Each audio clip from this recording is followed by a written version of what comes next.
Bonjour, nous nous appelons Lina et Ryan. Chloé ne sera pas présente aujourd'hui et nous allons vous présenter un livre qui s'appelle Balade pour une baleine. L'autrice est Lynn Kelly, l'illustratrice de couverture est Anne Pommel et la traduction de l'anglais par Laureline Chaplin. C'est l'histoire d'une fille de 14 ans, sourde depuis sa naissance, qui s'appelle Iris. Au collège, elle n'était pas à l'aise. C'est la seule qui a un handicap. Elle réparait souvent des radios. Un jour, elle trouve une radio avec un son de baleine. Donc Iris veut la faire écouter à une baleine qui s'appelle Blue 55, mais qui est assez spéciale. Avant de passer à la suite, nous allons vous expliquer pourquoi cette baleine est assez spéciale. Blue 55 est spéciale. Donc si elle est spéciale, c'est parce qu'elle chante à 55 Hz. Et la plupart des baleines chantent à 25 Hz.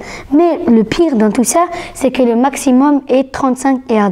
Alors que cette baleine dépasse largement. Donc voilà, Blue 55 est comme ça. Va-t-elle réussir à lui faire écouter ce son? Ce livre nous fait penser à Alana et l'enfant vampire, car Alana a aussi un handicap. Elle n'abandonne jamais. Elle continue même s'il y a des obstacles pas faciles. Leur point commun est qu'elles sont toutes les deux courageuses et déterminées. Elles n'écoutent pas les personnes qui les critiquent ou les découragent. Même si tu as un handicap, tu peux réussir si tu y crois fort et que tu fais des efforts. Tu peux atteindre tes objectifs.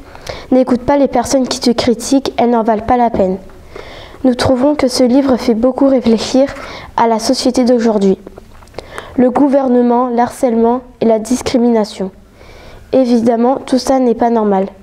Et si on y prête attention, plusieurs livres de la sélection parlent de cela.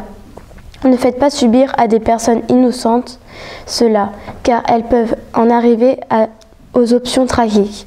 Phobie scolaire, automutilation et même suicide.